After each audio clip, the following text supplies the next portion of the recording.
Hello alkene का वर्गीकरण, hello alkene का वर्गीकरण जो कि हैलोजन परमाणु की संख्या के आधार पर होने वाला है। किसके आधार पर होने वाला है?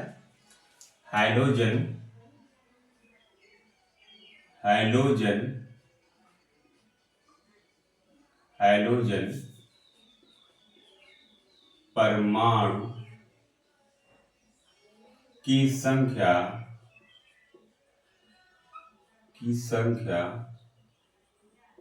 के आधार पर, हाइड्रोजन परमाणु की संख्या के आधार पर। देखो इसमें यह रहेगा कि जिसमें एक हाइड्रोजन परमाणु लगा हुआ हो उसको क्या बोलेंगे हम? Mono halo alkane. क्या बोलेंगे हम? Mono halo alkene.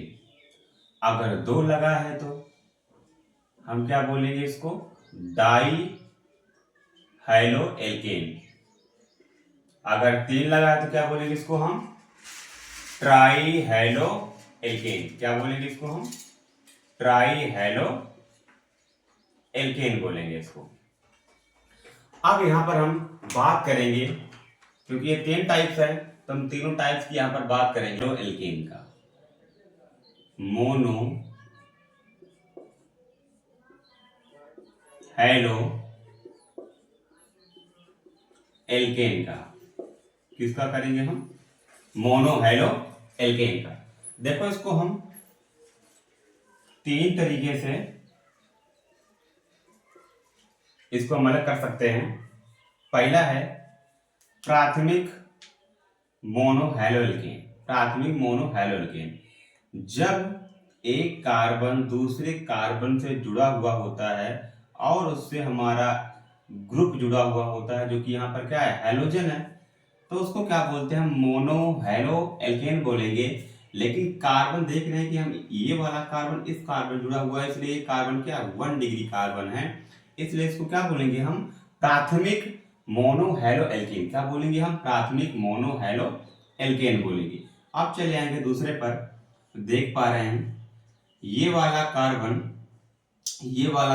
इन दो कार्बन जुड़ा हुआ है, तो इस कार्बन को हम क्या बोलेंगे? 2 डिग्री कार्बन। क्या बोलेंगे? 2 डिग्री कार्बन। और इससे अगर हमारा हाइड्रोजन ग्रुप जुड़ा हुआ होता है तो उसको क्या बोलते हैं हम?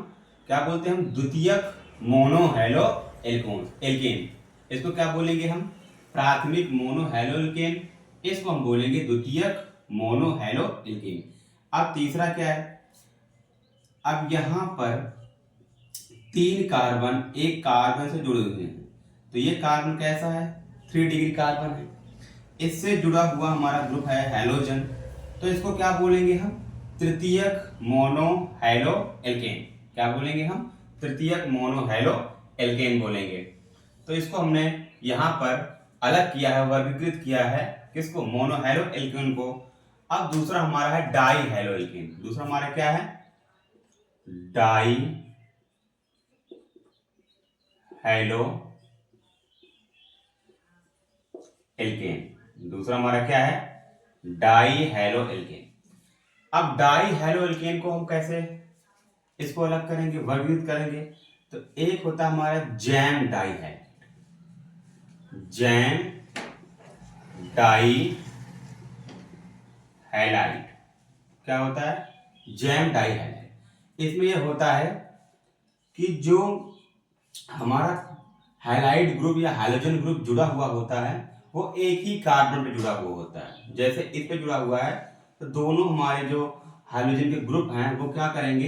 एक ही कार्बन दोनों जुड़े हुए होंगे, तो उसको क्या बोलते हैं हम? Gem di halide. उसके बाद दूसरा हमारा विक डाई हैलाइड। क्या है? Vic di halide. अब देखो विक डाई हैलाइड में क्या होता है? जो हाइड्रोजन का हमारा ग्रुप होता है वो क्या होता है? निकटवर्ती कार्बन से जुड़ा हुआ होता है। जैसे एक यहां पर जुड़ा हुआ है, दूसरा यहां पर, निकटवर्ती कार्बन से, तो इसको क्या बोलते हैं हम? विक डाई हैलाइड बोलते हैं। तीसरा हमारा है alpha comma omega dihalide. Die halide. अब alpha comma omega dihalide में क्या होता है कि जो कार्बन जुड़े हुए होते हैं, तो दोनों जो हैलाइड ग्रुप होते हैं वो किनारे किनारे जुड़े हुए होते हैं कार्बन के, ये इस पहले किनारे और ये दूसरे किनारे जुड़ा हुआ होता है, उसको हम क्या बोलते हैं, अल्फा ओमेगा डाई हैलाइड बोलते हैं।